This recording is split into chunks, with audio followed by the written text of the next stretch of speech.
নিজেকে সৌভাগ্যবতী বলবো না সর্বনাশী বলবো নিজেই বুঝতে পারছি না। হ্যালো এভরিওয়ান, তোমরা সবাই কেমন আছো? আশা করি ভালো আছো। আমি তো বেশ ভালোই আছি। তো আমি কেন সৌভাগ্যবতী বা সর্বনাশী বললাম সেটাই তোমাদের সাথে একটু শেয়ার করি। প্রথমে তোমাদের সাথে ভালোটাই শেয়ার করি, নেক্সট ভিডিওতে নয় খারাপটাই শেয়ার করব। ভিডিওটা পোস্ট করতে একটু দেরি হয়ে গেল কারণ আমরা খুব টায়ার্ড হয়ে গেছিলাম। দুদিন রেস্ট নেওয়ার পরেই ভিডিওটা পোস্ট করলাম। প্রথম থেকে শেষ পর্যন্ত দেখলেই তোমরা বুঝতে পারবে। তো চলো শুরু করি। তো আমরা যাচ্ছি কলকাতায়, আর চাপড়াতে এসেই প্রচন্ড বৃষ্টি, তাই ওইখানে একটু ব্রেক নিয়ে আবার ছুটলাম। তো তোমরা হয়তো ভাবতে পারো বাইক নিয়ে কলকাতায় যাচ্ছি, একদমই না। আমরা বাইক নিয়ে কৃষ্ণনগর পর্যন্ত যাচ্ছি। তো ওইখানে গ্যারেজে বাইকটা রেখেই তারপরে আমরা ট্রেনে কলকাতা যাব। আর কলকাতা যাচ্ছি তার কারণ আমার বড়মশাইয়ের পরীক্ষা পড়েছে কলকাতাতে।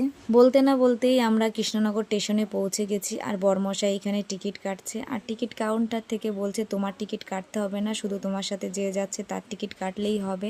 তো এখানে শুধু আমার টিকিটটাই কাটলাম। তোমরা হয়তো ভাবতে পারো পরীক্ষা তো বড়মশাইয়ের, তো সেইখানে আমি গিয়ে কি করব।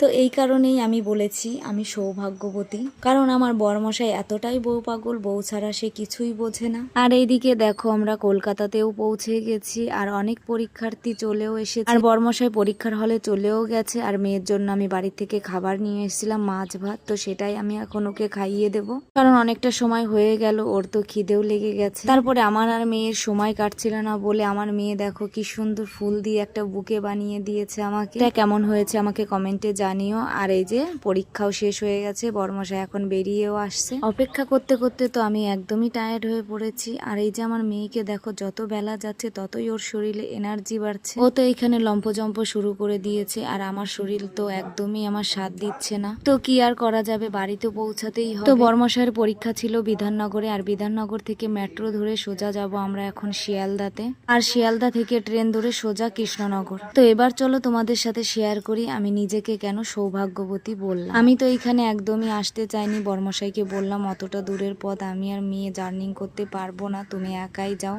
তখন উনি আমাকে বলল যে সারা জীবনের পথ চলার সঙ্গী হিসেবে যখন আমি তোমাকে বেছে নিয়েছি, তাহলে কেন আমি এইখানে একা যাব। তো যেইখানেই যাই না কেন, রনে বনে জঙ্গলে, তোমাকে আমি সাথে নিয়েই যাব, তার সাথে তো আমার ছানাটা আছেই। আর এই যে দেখতে পাচ্ছ মেট্রোতে যা ভিড় ছিল, ঠাসাঠাসি করে কোনো রকমে ভিতরে ঢুকেছি। আর সেইখানেই দেখা হয়ে গেল বড়মশাইয়ের এক বন্ধুর সাথে, কারণ আমার বড়মশাই তো আগে কলকাতা থেকে পড়াশোনা করতো, এই কারণে কলকাতার অনেক লোক চেনা জানা আছে।